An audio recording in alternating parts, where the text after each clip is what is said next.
TC News. Seu resultado é nossa marca. É um prazer e uma honra receber aqui na programação da TC News, no seu almoço de negócios, Paulo Roberto de Oliveira Andrade, diretor-presidente, CEO da Eternit. Senhor Paulo Roberto, seja muito bem-vindo. Boa tarde. Obrigado pelo convite. Um prazer falar com vocês. O prazer é nosso, a gente que agradece, é sempre uma alegria receber aqui os representantes das companhias brasileiras que têm capital aberto. No caso em especial do senhor e da Eternit, esse é um momento mais relevante ainda, dada a saída de RJ, da recuperação judicial da empresa. O senhor vai conversar comigo, com a Duda Lopes, com o Luciano Costa, nós três somos jornalistas, e também com o gestor, o nosso Gabriel Junqueira. É justamente ele, o Gabriel, que faz a primeira pergunta. Fica à vontade, Junqueira, bola contigo. Muito boa tarde, Paulo. Um prazer estar falando com você. E justamente a nossa primeira pergunta é que a gente gostaria de entender como que foi, né, esse processo de recuperação judicial que durou cerca de 6 anos e quais foram os principais aprendizados da empresa a partir disso. Então, Gabriel, foi um trajeto longo, né, de 6 anos, como você bem mencionou. A empresa estava passando por um momento de instabilidade, foi na época em que se proibiu o uso do amianto, né, dentro da composição das telhas, e a gente passou por um momento complicado, porque teve que fazer uma adaptação realmente no lugar do amianto, né, que é o polipropileno. Então, a empresa precisou, né, de uma maneira preventiva, de entrar na recuperação judicial. Também a mina tinha parado durante uns momentos, né, que é um gerador de caixa para a companhia. A companhia aproveitou esse momento para se reestruturar, e nesses 6 anos a gente teve alguns pontos positivos também de mercado, né? A gente foi ajudado durante a pandemia pela grande demanda que houve de material de construção, então a empresa começou a gerar caixa de uma maneira bem interessante. E eu diria para você que em 22 a gente já estava praticamente pronto na parte financeira para estar saindo da RJ. Aí faltavam alguns detalhes, né, com relação à parte de classe trabalhista, né? Que é a classe 1 que a gente tem, né, dos credores, para a gente ter uma proteção perene para a companhia, né, com relação a qualquer tipo de ação judicial maior que viesse do passado, né. E isso a gente conseguiu cristalizar agora numa última Assembleia Geral de Credores, que aconteceu ainda esse ano, e após isso, né, com uma votação de 100% a favor realmente da nossa tese, a gente conseguiu a aceitação e o juiz proferiu a saída da RJ agora na sexta-feira da semana passada. E foi muito positivo e com isso a empresa entra numa nova realidade de vida agora, né? Muito obrigado, Paulo, pela resposta inicial. Nossa conversa vai seguir aqui pelos próximos 25 minutos. Quem faz a próxima pergunta é o meu parceiro Luciano Costa. Paulo Roberto, um dos motivos, inclusive, para a entrada na recuperação judicial da Eternit foi a proibição do amianto no Brasil, né? Uma decisão do Supremo Tribunal Federal em 2017. E agora a gente lê que tem uma expectativa de que o STF possa julgar, talvez ainda nessa semana até, uma ação que vetaria exportações de amianto no Brasil. Dado esse cenário, eu ia te perguntar, a Eternit ainda tem uma receita relevante aí proveniente de amianto via exportação agora? E como que essa decisão do STF pode ou não impactar a companhia?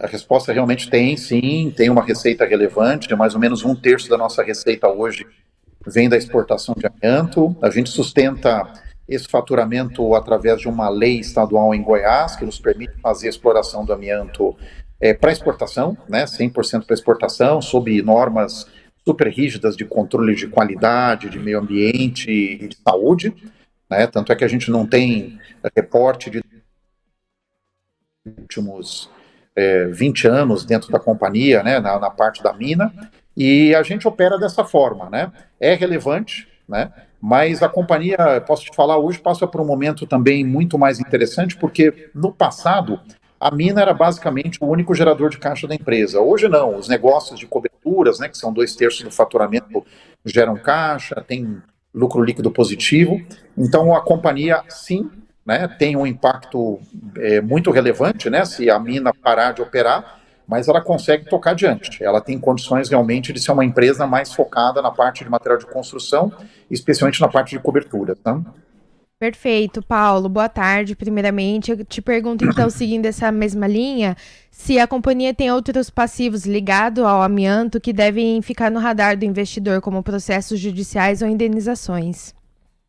A gente tem, Duda, a gente tem alguns processos, tem algumas ações civis públicas também, né, que a gente está tentando fazer um acordo mais global, né, nacional para todas elas, né, para tentar quantificar isso e realmente fazer um acordo que tire isso do nosso radar. Isso está em curso, a gente não pode adiantar muito, né, porque estamos hoje negociando, né, com o Ministério Público, e eu acho que a gente vai ter novidades em breve com relação a isso. Mas a gente tem em torno de 50, 60 milhões de reais provisionados hoje no balanço, né, para processos trabalhistas, especialmente relacionados ao amianto, e a gente vai usando a provisão à medida que o tempo vai passando, tá? Então, no radar, a gente tem basicamente no radar processos, né, prováveis e possíveis que são mais ou menos compreendidos dentro da provisão que a gente tem no balanço. 1h mais 31 minutos, falamos nesse momento para cerca de 900 pessoas que nos acompanham simultaneamente aqui dentro da plataforma do TC, no nosso canal do YouTube. Obrigado a você que nos prestigia com a sua audiência, mais de 1.200 likes agora nesse início de tarde.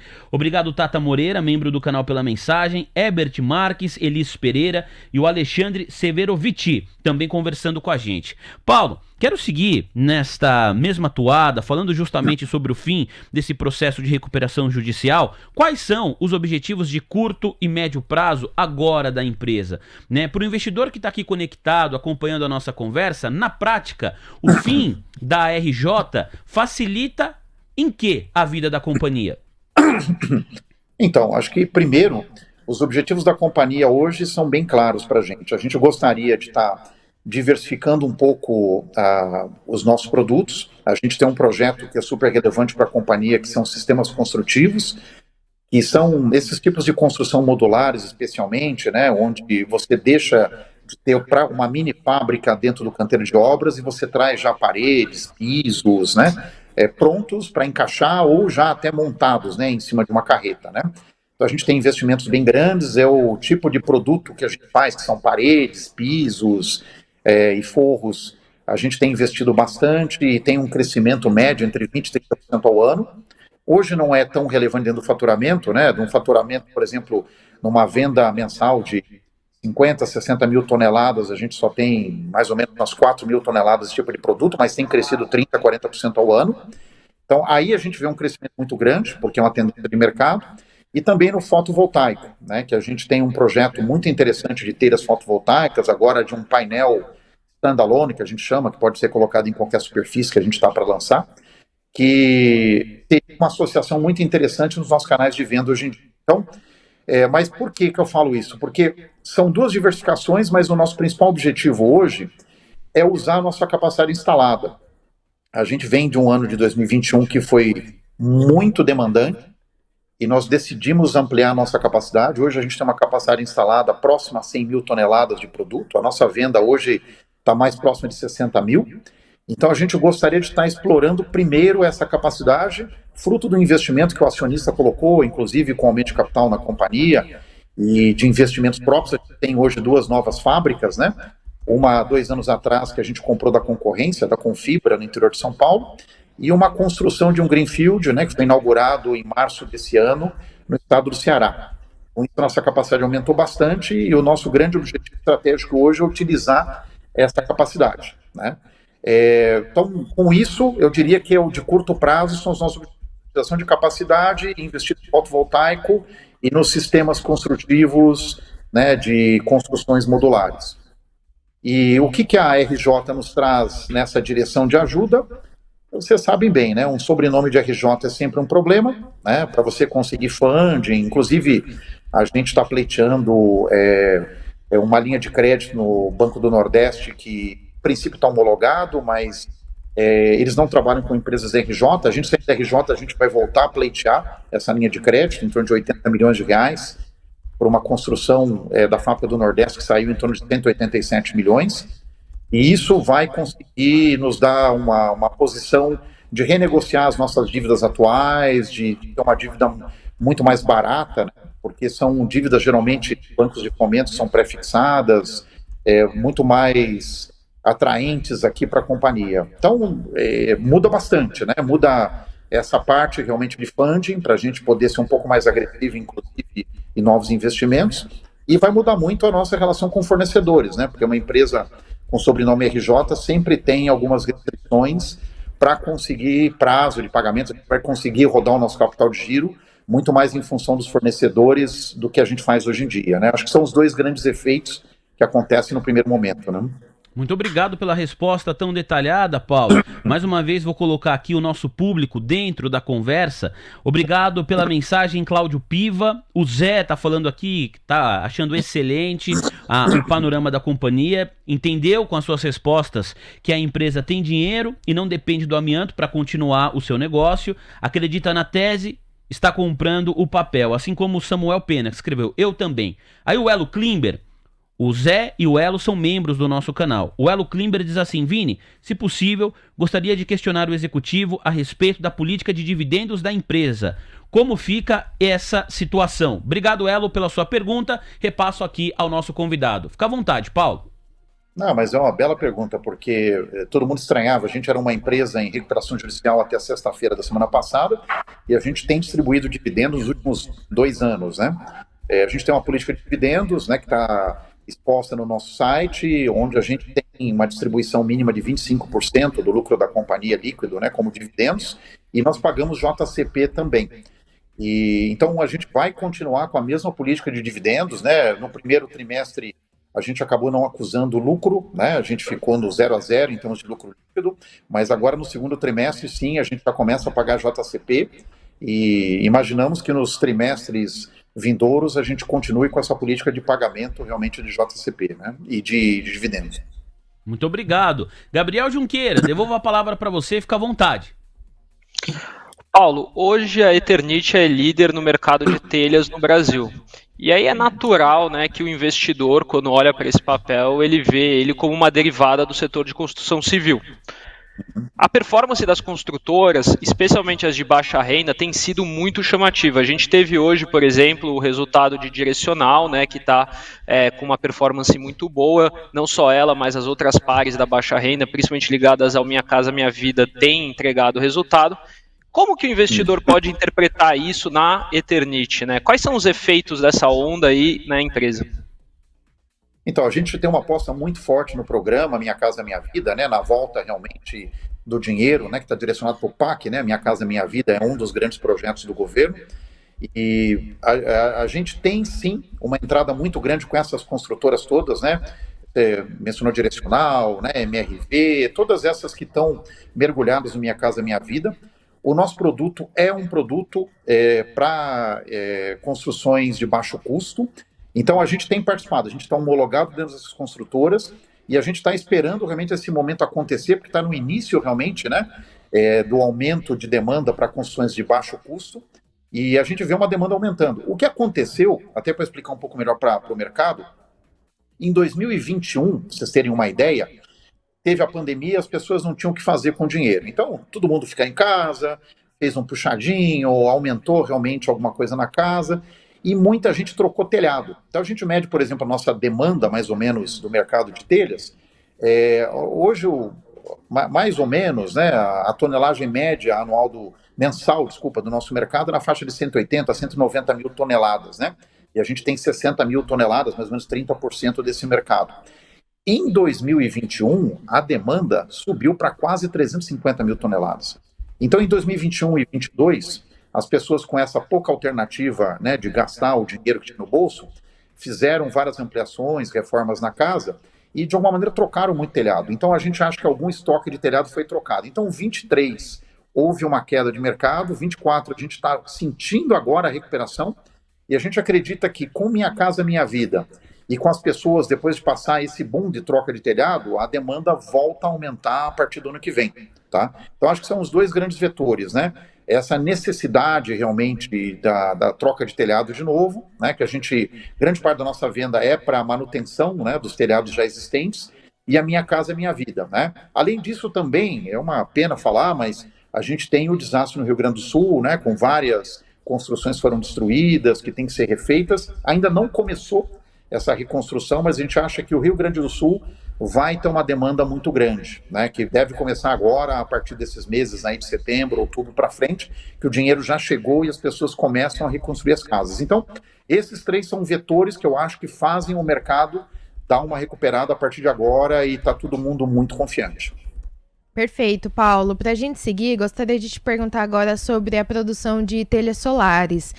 Foi uma das apostas recentes da companhia, com tecnologia embutida para gerar energia. Então, eu te pergunto se você pode comentar um pouquinho sobre esse negócio, se ele está performando de acordo com o esperado. Então, o negócio de telhas solares, ele foi um negócio que veio para buscar uma sinergia no nosso canal de venda, ter tudo a ver com a nossa telha, ao mesmo tempo trabalhar na captação de uma energia limpa, na geração de uma energia limpa, né, energia solar. A gente descobriu, à medida que ia avançando no projeto, que os 2 tipos de telha que a gente lançou com células solares, né, que é a Eternit, que é a telha que todo mundo conhece de fibrocimento, e a Tegola, que é uma telha de concreto, para casas geralmente de mais alto padrão, de telhado aparente, na verdade era um nicho, né? Era um percentual realmente que o mercado queria, né? Por quê? Porque quando você tem uma célula acoplada a uma telha, tem que ser na hora de substituir o telhado ou fazer uma nova construção. Não necessariamente é a mesma decisão de compra quando o cara vai colocar um painel solar. Então, a gente tem uma venda hoje, mas é uma venda pequena, que é feita através de uma planta piloto, mas a gente estava buscando algum tipo de produto que encaixasse fora desse nicho, né? Ou seja, para qualquer tipo de superfície, qualquer tipo de telhado, em qualquer ocasião de compra, que às vezes a pessoa não compra a solução solar quando está construindo a casa, né? Você fecha a casa, gasta seu dinheiro, faz o acabamento e depois você vai colocar mais tarde a sua solução solar, né? Para captação solar. Então a gente tem um produto que a gente deve lançar nessa feira solar agora, que acontece em agosto, inclusive, no final do mês, que é uma placa standalone, que a gente fala, né, uma célula que a gente pode colocar em qualquer tipo de superfície, né, em telhados já existentes, pode ser o nosso telhado ou outro telhado, e a gente está apostando que sim, vai ter uma demanda muito maior, além do custo ser um custo muito mais competitivo, tá? Então, esse é um produto que a gente lança agora, é uma extensão dessa linha das telhas, de novo, né, que já estão à venda, né? E esse produto a gente está finalizando a obtenção do certificado dele junto ao Inmetro, né? Tendo isso, a gente já começa a fazer venda possivelmente a partir do mês de setembro, tá? Mas a gente está apostando, a gente acha que é um projeto estratégico, tem uma sinergia muito interessante, né? Com os canais de venda da companhia e também, de alguma maneira, é um ponto de inovação para a empresa, né? Que a gente sabe que as margens não são margens gigantescas, né? Nesse mercado de solar, mas são margens bem próximas do que a gente tem dentro da venda de telha também, daria para a gente estar no mesmo nível de margens brutas que a gente tem hoje em dia nos nossos produtos. Legal, Paulo Roberto, ainda falando aí sobre solar, né? A gente teve no setor de energia solar em geral uma competição muito forte, uma competição não, né? Uma inundação do mercado aqui com produtos chineses de preço muito baixo. Isso acabou até impactando aí balanços de empresas que atuam nesse setor, porque elas tinham importado placa mais cara antes, ficaram com essas placas presas em estoque, gerou prejuízo para algumas empresas. Então eu queria entender como que essa disputa com a China, né, o produto chinês barato chegando, pode impactar esse plano de vocês em solar, ou vocês mesmos buscam um equipamento na China para revender aqui? Como que vocês estão vendo esse quadro? A gente é mais um player no mercado. A gente compra as nossas células solares da China, né, que basicamente tem um monopólio, né, no mundo na venda desse tipo de produto. É muito competitivo, é muito difícil, por isso que a gente acredita que a nossa solução é um concorrente da placa solar atual, original, mas para um outro tipo de solução, né? Para quem quer colocar, por exemplo, num telhado, toda uma estrutura metálica, né, que os painéis solares necessitam, em outro tipo de superfície, a gente pode colocar em paredes e tudo mais, né? E no caso da telha, acho que a grande opção da nossa telha, né, a grande vantagem com relação aos painéis solares é a parte estética, né? E você nem percebe, você tem um telhado com células solares e de longe parece um telhado sem nada, né? Na verdade, te dá uma estética muito melhor. Mas, de novo, isso passa a ser um nicho, né? Porque você é um pouco mais oneroso, é um pouco mais caro do que o painel solar, né, tradicional. Então, mas isso é que não nos está dando hoje a possibilidade de gerar resultados positivos na companhia, né? É o fato da China estar reduzindo o preço a cada momento. Quando você acha que a coisa realmente está estabilizada, abaixa mais o preço. Mas a gente aposta que nós trabalhamos não dentro do mercado de commodity, a gente trabalha dentro de um mercado específico onde a gente pode agregar mais valor, tá? E a gente não tem a pretensão de ter 20%, 30% desse mercado, a gente vai ter um pedaço pequeno no mercado de pessoas que vejam um valor agregado em cima do nosso produto. Muito obrigado, Paulo. Claro que tem muita gente na audiência mandando mensagem para cá. Temos cerca de 5 minutos ainda de conversa. Deixa eu ver se eu consigo fazer mais uma pergunta do nosso público. Eu sei que o Junqueira também tem mais pergunta. Primeiro, @Velho Lobo tá aqui. Ele pede detalhes, Paulo, do portfólio da fábrica da Eternit no Ceará, por gentileza. Então, a fábrica do Ceará, né, que fica em Caucaia, ali bem próximo do porto de Pecém, é uma fábrica que tem uma linha de produção de telhas. Então, nós fazemos hoje uma gama de produtos, especialmente 5, 6 milímetros, né? E são as telhas de fibrocimento tradicionais que a gente está acostumado a ver nos telhados em geral, tá? A gente faz esses dois tipos de produto, né? Estamos trazendo um pouco de 4 milímetros de outras fábricas, mas podemos fazer também o 4 milímetros, uma outra espessura, mais barata de telha, né, que é a nossa proposta de produto mais econômico que a gente tem. Mas respondendo, acho que a pergunta dele, é uma planta onde fazemos telhas de fibrocimento, as nossas telhas tradicionais, uma máquina só. O investimento foi feito para que a gente pudesse ampliar essa fábrica para uma segunda máquina de uma maneira mais rápida. A gente tem toda a parte do espaço disponível, né, da parte civil preparada para fazer uma ampliação. Hoje uma máquina ela faz entre 6 mil e 7 mil toneladas, dependendo do mix de produto mensal, né? Entre 6 e 7 mil toneladas de produto por mês. Com a segunda máquina, a gente poderia estar chegando entre 12 e 14 mil toneladas. Hoje, o Nordeste é a melhor região nossa em termos de rentabilidade, onde tem os melhores preços para a companhia, porque a gente não tem concorrentes próximos, né? E frete dentro do nosso negócio é algo que é uma barreira de entrada, né? Muitas vezes o cara, para trazer um produto, por exemplo, de São Paulo lá para o Nordeste, o frete vai sair mais caro que a própria telha. Então a gente consegue realmente ser competitivo, né, com preços muito interessantes para a companhia, né? Então isso é a fábrica do Nordeste, né? A nossa fábrica de Caucaia, que é a fábrica mais moderna, é state of the art, né? As pessoas que vão lá se impressionam, né? Com toda a parte de automação, com todo o conceito, né, de segurança, de meio ambiente que essa fábrica tem. Inclusive, a gente tem um telhado, né, com telhas fotovoltaicas lá, que geram 30%, 40% da nossa energia da fábrica através de captação solar, tá? Essa é a nossa planta do Ceará. Fechado, muito obrigado. Mais um comentário, Paulo, do seu xará, nosso telespectador, escreve para cá o seguinte, olha, mesmo atribuindo valor zero para a mina de crisolita, o valor de mercado da Eternit, na minha opinião, está totalmente distorcido. Hoje na bolsa ela vale cerca de 390 milhões de reais. A fábrica de telhas no Ceará, essa que a gente estava falando, o Paulo comenta aqui, custou cerca de 190 milhões e aumentou a produção em 10%. E a compra da Conifibra custou 110 milhões para elevar a produção em 20%. Só esses dois ativos somam 300 milhões. Então ele acompanha, me parece, de perto a tese e entende que, de fato, o ativo está depreciado. Eu vou aproveitar a fala do Paulo e o comentário dele para emendar a minha pergunta, que é o seguinte: nesse mês, os papéis da Eternit, eles avançam no mercado. No ano, a queda gira em torno de 25%. O senhor entende, Paulo, que o mercado já precificou a saída da empresa do processo de recuperação judicial?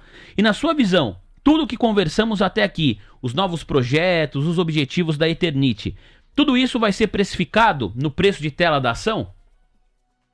Isso é sempre difícil da gente estar respondendo. Eu acredito que o nosso preço está muito baixo, né? A gente já teve valor de mercado muito maior do que isso, né? A nossa ação chegou acima dos R$30, né?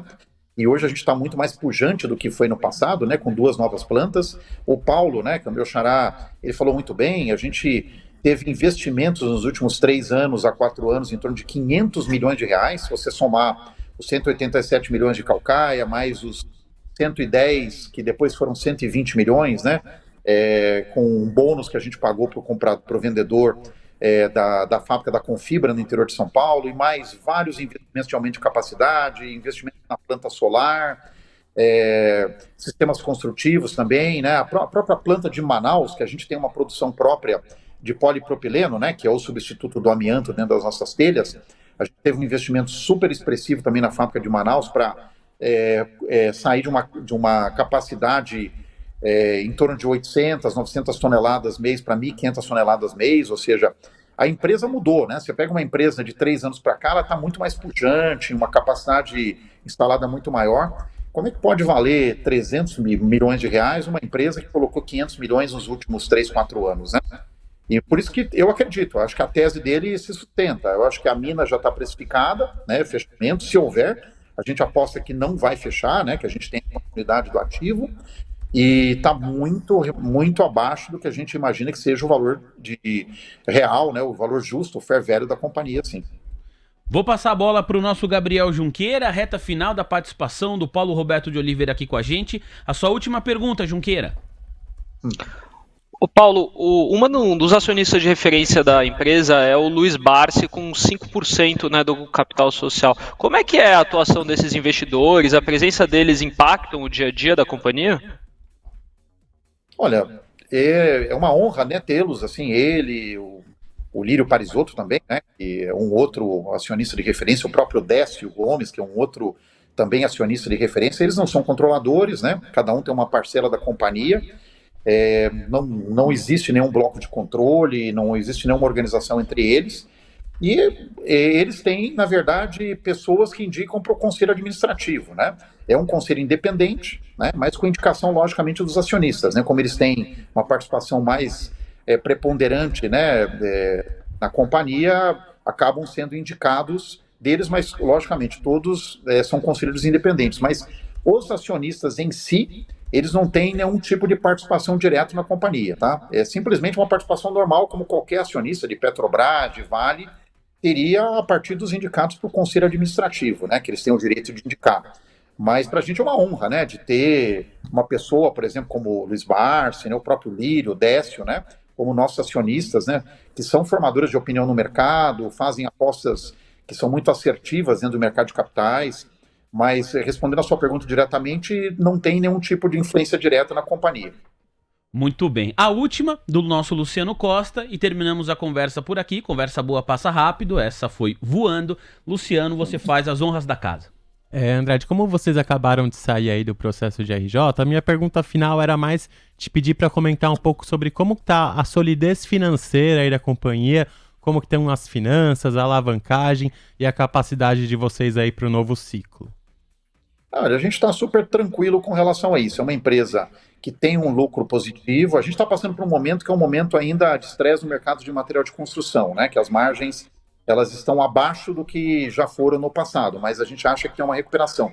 Mas apesar disso, a gente fez um primeiro trimestre com lucro, né? Não houve prejuízo. Um segundo que também teve lucro, lógico que teve um não recuperação.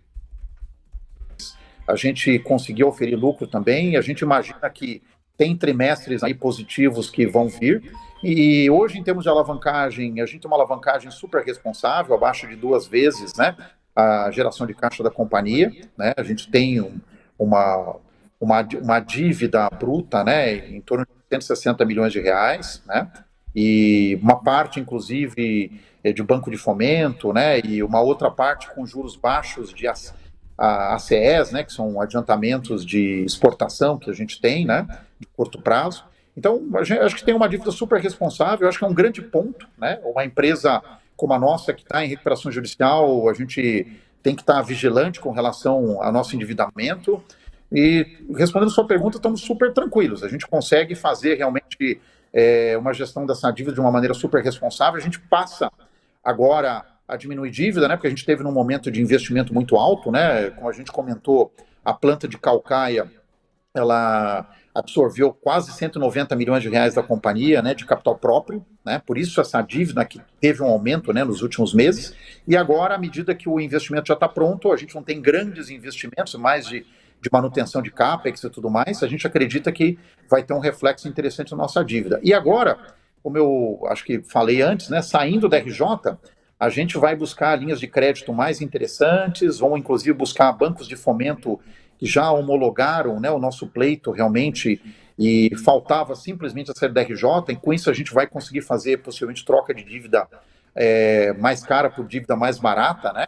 Algumas até pré-fixadas com valores muito interessantes. Então a gente vê um horizonte no curto prazo de um gerenciamento de dívida mais interessante para a companhia, sim, tá? Estamos bem tranquilos com relação a isso.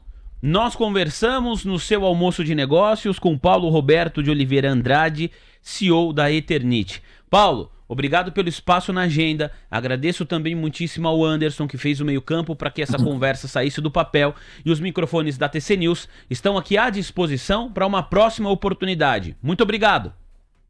Gente, eu que agradeço muito a oportunidade, estou à disposição de vocês. E agora começamos vida nova, fora da RJ, estamos super confiantes de que temos realmente muitos pontos positivos aí para capturar no futuro. Um abraço a todos aí.